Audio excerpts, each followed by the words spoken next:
परमात्मा ने आकर के हमें एक एग्जाम्पल दिया है, उदाहरण दिया है कि एक सच्चे भक्त में क्या गुण होते हैं, एक वास्तविक दास में क्या गुण होते हैं, एक वास्तविक संत में वो क्या गुण होते हैं। वो संत की कैसे ज्ञान से परिचित होता है, जो तत्वदर्शी संत होता है, और स्वयं ही वो परमात्मा समर्थ है। तो ऐसे उस परमेश्वर ने सभी प्रकार की अपनी लीला की है। तो हमने उनकी एक ही लीला को दास कबीर पढ़ा उनकी वाणी में, तो हमने उनको एक भक्त मान लिया कि वो परमात्मा का दास है। लेकिन वो दास शब्द उन्होंने हमारे लिए लगाया। उनका उद्देश्य ये है कि हम यदि परमात्मा ही कहीं अपने आप को दास भाव नजर नहीं दिखाते तो हम दास नहीं बनते। तो अब हमें ये महसूस होता है कि जब हमारे भगवान आकर के इतने सिंपल यहाँ बनकर रहे और हम यहाँ अंडी पाका और हम यहाँ ऊपर नमू उठा के चलें और अपने आप को बड़ा शक्तिशाली मानते रहे, तो भगवान रुष्ट हो जाएगा। उसके लिए बताया है कि मर्द गर्द में मिल गए वह रावण से रणधीर, और वह कंस के सी चाणूर से वह हिरणा कुछ बलवीर। तेरी क्या बुनियाद है तू जीव जन्म धर लेत, गरीब दास उस परमात्मा हरि के नाम बिना तेरा खाली रह जा खेत। तो इसलिए हमने बहुत ही भक्ति भाव में रहना है, और जैसे परमात्मा ने अपने आप को एक दास बनाकर लीला की, तो हमने ऐसे दास भी बनकर रहना है। प्रसंग चल रहा है कि परमात्मा जब यहां आते हैं तो हम उनको पहचानते नहीं, क्योंकि हमारे अंदर वो गलत ज्ञान इतना फीड कर दिया होता है कि 1-2 वर्ष तक तो सत्संग सुनने पर भी वो मुश्किल से बाहर होता है। अब जैसे किसी एक मटके में घड़े में खारा पानी भर रखा हो, तो उसमें उसको कैसे चेंज किया तो सारा उथला जा, और फिर उसमें हम ठंडा गर्म मीठा पानी डालना शुरू करें तो 2-4-10 गिलास उसमें डाल भी दिए तो कोई विशेष परिवर्तन नहीं होगा टेस्ट में। वो तो उसमें ठोके जा, फिर अपना मीठा पानी उसमें डालें जा तो वो खराब पानी बाहर निकल जाएगा। एक दिन वो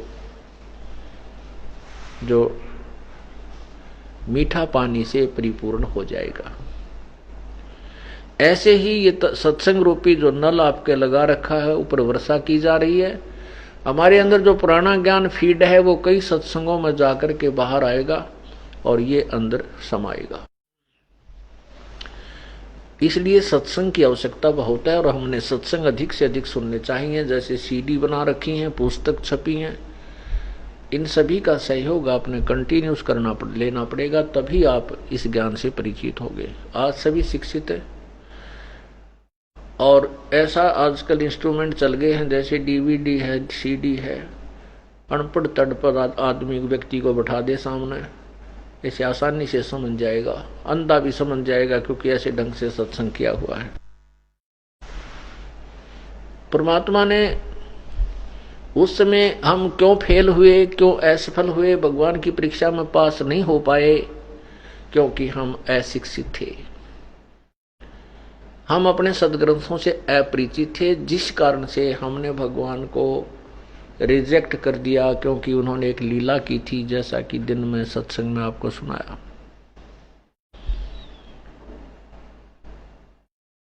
और अब जो वर्तमान में अब देखा आपने, वही लीला वही क्रिया अब रिपीट हुई, भले ही उसका प्रारूप दूसरा था। अब इससे हमें यह संतुष्टि हुई कि जिन्होंने सत्संग सुन रखा था वो फेल नहीं हुए, वो डगमग नहीं हुए। समाचार पत्र, मीडिया, इलेक्ट्रॉनिक मीडिया और ये समाचार पत्र वर्तमान में सबसे अधिक प्रभाव डालते हैं, और इलेक्ट्रॉनिक मीडिया ने भी झूठ बोलने में कसर नहीं छोड़ी, और इस समाचार पत्रों में भी कलम तोड़ दी झूठ बोलन की, लेकिन हमारे भगत टस से मस नहीं हुए। ये हमें लाभ हुआ, उन पहले वाले फाउल पॉइंटों को आपको बार बार बताया गया था कि ये काल ऐसे दाव लगाएगा। जो परमात्मा के विषय में कही गई थी कि भड़ुआ भड़ुआ सब कहें कोई न जाने खोज, दास गरीब कबीर कर्म यो बांटे सर का बोझ। उसमें परमात्मा को भी सब गंदा नीच निकम्मा है, भड़ुआ, ये ऐसे है वैसा है, वैसा के पास जाता है शराब पीता है। यार हालांकि वो तो लीला की थी सरेआम, तो उस और अब उससे भी बुरे से बुरे जो है ना शब्द इस दास के लिए प्रयोग किए गए। ऐसी बेहुदी बातें झूठी समाचार पत्रों में छाप दी गई, क्योंकि समाचार पत्रों को आम व्यक्ति ये समझता है कि इसमें जो मीडिया में जो आता है ये सत्य है, लेकिन 100% झूठ बोला पूरे मीडिया ने। लेकिन परमात्मा के बच्चों का कुछ भी मनोबल ढीला नहीं हुआ, दूनी उमंग के साथ बढ़कर आए, क्योंकि वो परिचित हो चुके थे। ये लाभ हुआ हमें शिक्षा का, ये लाभ हुआ हमें अधिक सत्संग सुनने का, और अब ये ज्ञान पूरे विश्व में जाएगा।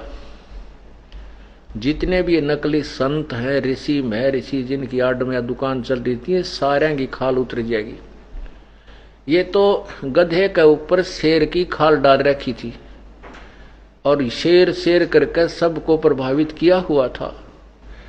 एक कुमार ने के परपंथ रचा,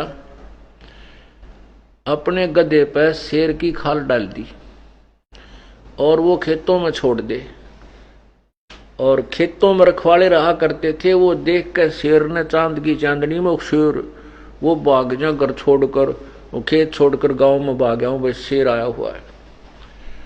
और वो गधा सारे वहां खा जा, उनकी फसल वसल कर वो खूब।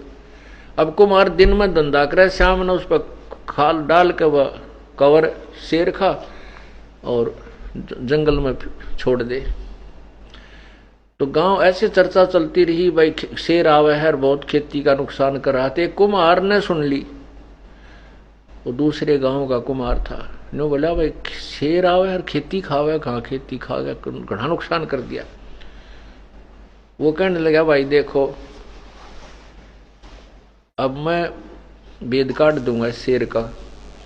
उसने शाम के समय अपने एक दो गदार एक दो गधी वो ला करके उस क्षेत्र में छोड़ दी, और वो रखवाला ने बोला कि तुम ऊपर चढ़ जाओ, पेड़ों के ऊपर बैठ जाओ, मैं भी चढ़ जाता हूँ।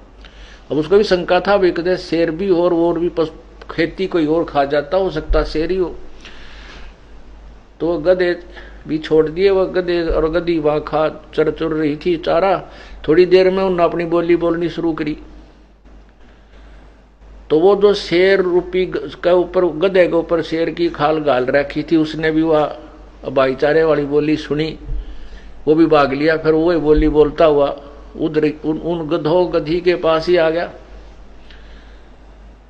और वह खाल गई कितना पड़ गई एक लो। और गधा का गधा न्यू का न्यू आखड़ा वहां पर उन अपने साथियों के पास। तब वह रखवाड़े वृक्षों से उतरे, उस गधे को पहचाना, वह खाल उठाई और फिर उस कुमार को गढ़ा, उसका फिर तोड़ पाट्या। तो परमात्मा अब शेर की और गधे की पहचान बोली तो हुई, वो आया ऊंची ऊंची करता हुआ, शेर की कई आवाज होती है। तो ये जितने भी नकली संत थे, मैं ऋषि थे, ये संत की खाल ओढ़ रहे थे, और संत की पहचान बोली तो आकर वचनों से होती है। अब ये पहचान होगी इन सब की, या शेर वाली खाल उतार दी गई है। और जिसने ना गधा देखा ना शेर देखा, वो पहचान के करेगा। तो पहचान वही करेंगे जिनको चसक है, कसक है, जिनको भगवान चाहिए। आज कसर नहीं छोड़ी है भगवान ने, कति दूध और पानी छान कर नारा नारा कर दिया। और अब भी कोई नहीं समझेगा तो वो पशु के तुल्य है, वो मनुष्य है ही नहीं।